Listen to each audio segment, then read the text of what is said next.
अस्सलामु अलैकुम dear students. आज हम डिस्कस करेंगे टर्मिनल वेलोसिटी को। बहुत ही इम्पोर्टेंट आपका लॉन्ग क्वेश्चन है। 2018 के अंदर एज अ लॉन्ग क्वेश्चन ये सिलेक्ट हो चुका है। सिंपल सा क्वेश्चन है, इजी क्वेश्चन है और इम्पोर्टेंट क्वेश्चन है। तो टर्मिनल वेलोसिटी बच्चों, हम इसको पहले स्टडी किया था हमने 9th क्लास के अंदर, चैप्टर नंबर 2 के अंदर। वहाँ पर एक डायग्राम थी जिसके अंदर हमें एक पैराट्रूपर डाउनवर्ड मूव करता हुआ दिखाया गया था कि जब पैराट्रूपर डाउनवर्ड मूव करता है तो वो एक यूनिफॉर्म वेलोसिटी अटेन कर लेता है जिसे आप टर्मिनल वेलोसिटी कहते हैं। तो इसको आज हम ब्रीफली पढ़ेंगे कि टर्मिनल वेलोसिटी क्या है। तो इसको समझने से पहले आप दो बातें हमेशा याद रखिएगा जो कि इसका की पॉइंट है कि टर्मिनल वेलोसिटी कब अटेन होती है। हम प्रीवियस लेक्चर के अंदर पढ़ चुके हैं अकॉर्डिंग टू स्टोक लॉ कि जब कोई भी बॉडी किसी भी फ्लूइड के अंदर मूव करती है तो फ्लूइड उस पर एक रिटार्डिंग फोर्स लगाता है। उस रिटार्डिंग फोर्स को आप ड्रैग फोर्स कहते हैं। जब भी कोई बॉडी किसी फ्लूइड में मूव करती है तो उस पर एक ड्रैग फोर्स एक्ट करती है, उसे रिटार्डिंग फोर्स भी कहते हैं। तो टर्मिनल वेलोसिटी बच्चों हमें तब अटेन होगी कि वो ड्रैग फोर्स जो सब्जेक्ट पर अपवर्ड डायरेक्शन के अंदर लग रही है और वेट जो कि डाउनवर्ड एक्ट कर रहा है उस फॉलिंग ऑब्जेक्ट का, इन दोनों का मैग्नीट्यूड आपस में इक्वल हो जाए।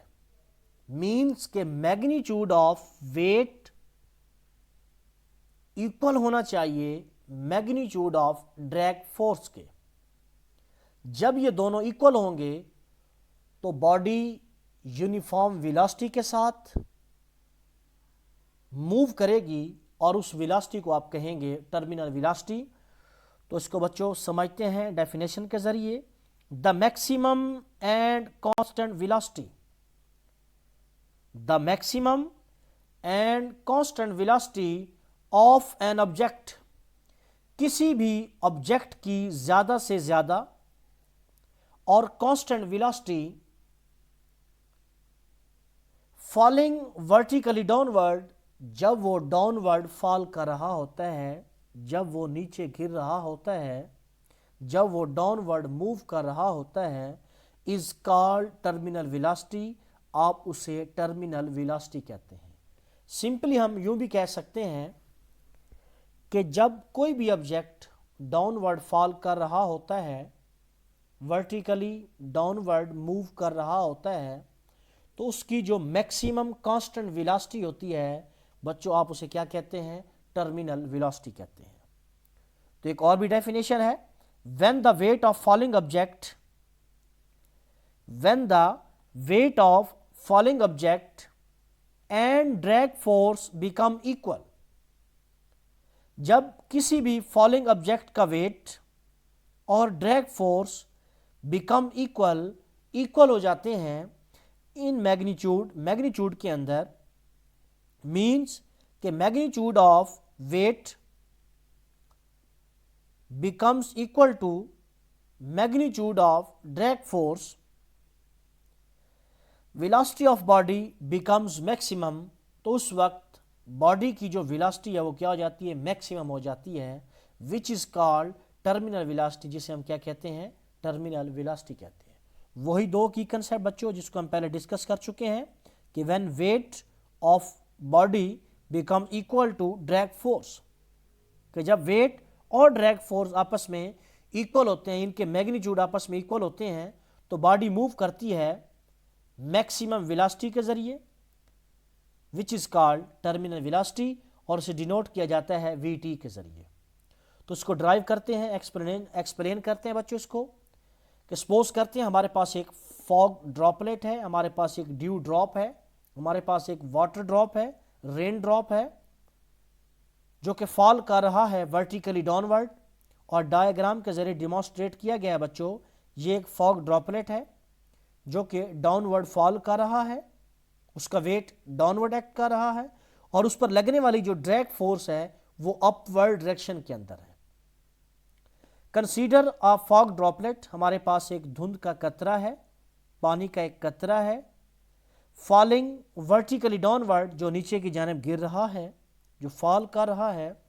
Drag force of air increase as velocity of drop increase.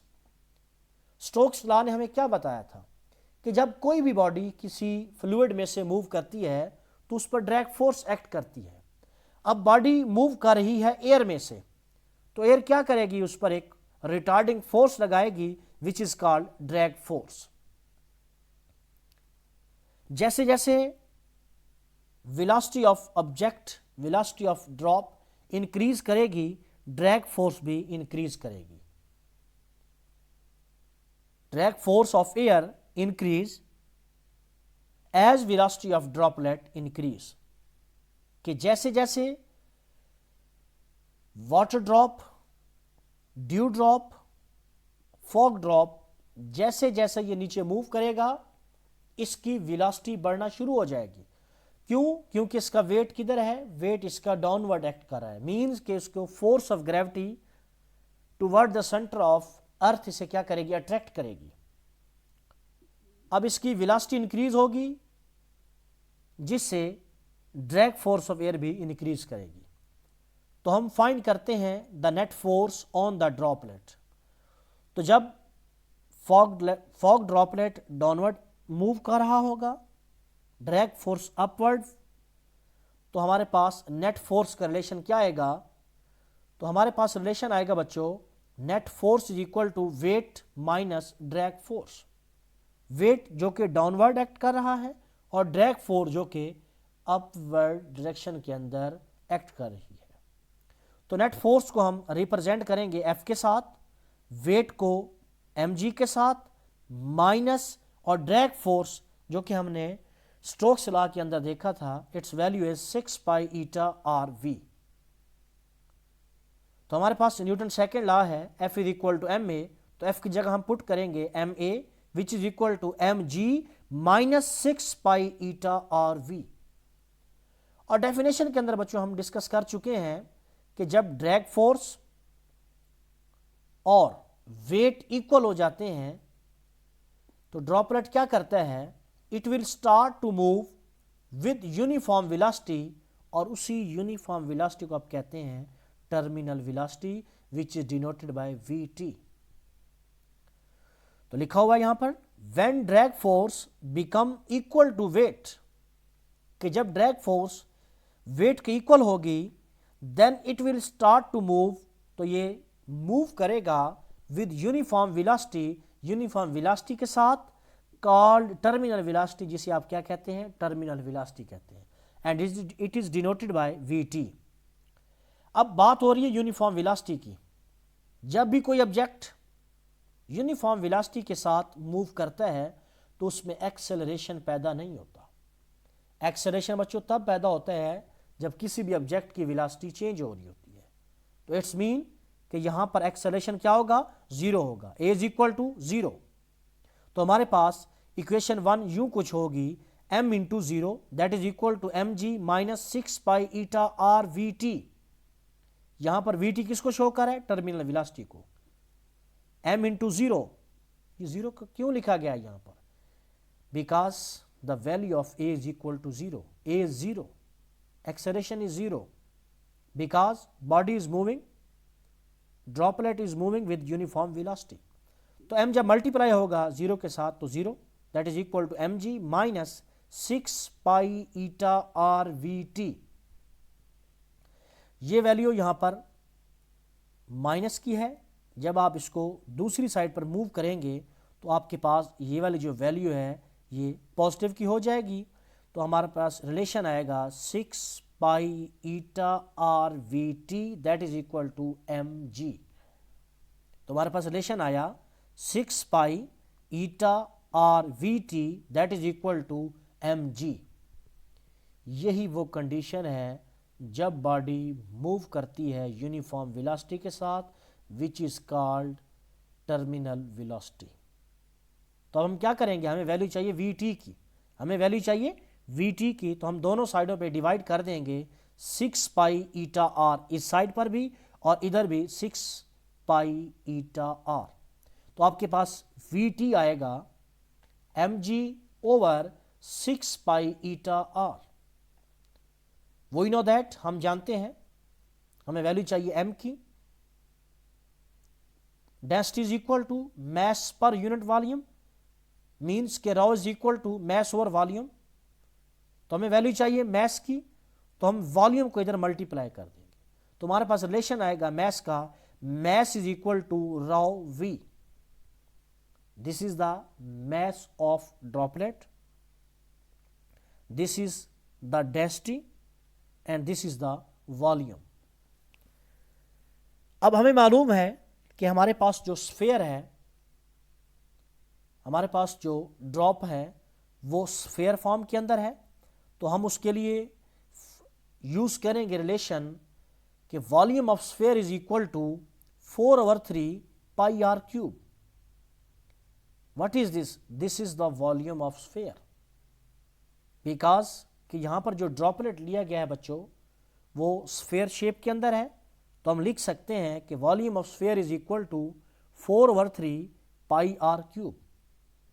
तो ये वैल्यू हम पुट कर देंगे इक्वेशन नंबर 3 के अंदर, तो हमारे पास रिलेशन आएगा m is equal to rho V का।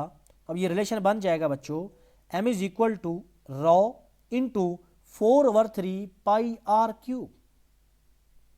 Mass is equal to rho into 4/3 pi R cube. 4/3 pi R cube बच्चों वैल्यू है वॉल्यूम ऑफ स्फेयर की, और हमने इसे पुट किया है इक्वेशन नंबर 3 के अंदर। तो अब हमारे पास m की वैल्यू आई बच्चों rho into 4/3 pi R cube. ये वैल्यू पुट कर देंगे हम इक्वेशन नंबर 2 के अंदर। तो हमारे पास वी टी का रिलेशन कुछ यूं बनेगा जब हम m की वैल्यू पुट करेंगे बच्चों कि V T is equal to 4 pi R cube rho G over 3 into 6 pi eta R. 4 pi R cube rho G over 6 into 3 means कि जब हम इनको मल्टीप्लाई करेंगे तो हमारे पास आंसर आएगा 18। तो हमारे पास रिलेशन बना 4 pi R cube rho into G over 18 pi eta R. अब हम इनको सिंप्लीफाई करेंगे, 2 टू द 4, 2 9 द 18, पाई से पाई कैंसल, एक आर से एक आर कैंसल, हमारे पास यहां बचेगा आर स्क्वायर, यहां बचेगा आर स्क्वायर। तो आपके पास रिलेशन आएगा बच्चों 2 G rho R square over denominator के अंदर क्या है बच्चों 9 ईटा, 9 ईटा। तो V T is equal to हम इसको लिख सकते हैं 2g रॉ ओवर 9 ईटा। अगर हम इनको कांस्टेंट रखते हैं तो हमारे पास टर्मिनल वेलोसिटी का जो रिलेशन बनेगा बच्चों V T is directly proportional to R square, means कि terminal velocity is directly proportional to square of radius of drop. कि टर्मिनल वेलोसिटी जो होती है वो डायरेक्टली प्रोपोर्शनल होती है square of the radius of drop के। कि किसी भी ऑब्जेक्ट का रेडियस जितना ज़्यादा होगा टर्मिनल वेलोसिटी उतना ज़्यादा होगी, और यहाँ पर स्क्वायर है, मीन्स के terminal velocity directly proportional to square of the radius of drop. Means कि अगर हम रेडियस को डबल कर देते हैं तो हमारे पास, अगर हम r की जगह 2r पुट करते हैं तो हमारे पास टर्मिनल वेलोसिटी का रिलेशन आएगा 4r स्क्वायर। हमारे पास जो रिलेशन आएगा वो आएगा 4r स्क्वायर। तो ये था बच्चों आज हमारा टॉपिक, और इसी से रिलेटेड एक न्यूमेरिकल है 6.1 जिसको हम सॉल्व करेंगे इस रिलेशन के साथ, V T is equal to 2g rho R square over 9 eta. तो इंशाल्लाह हाजिर होते हैं नेक्स्ट लेक्चर के साथ, लेक्चर 3 के साथ। अल्लाह हाफिज़।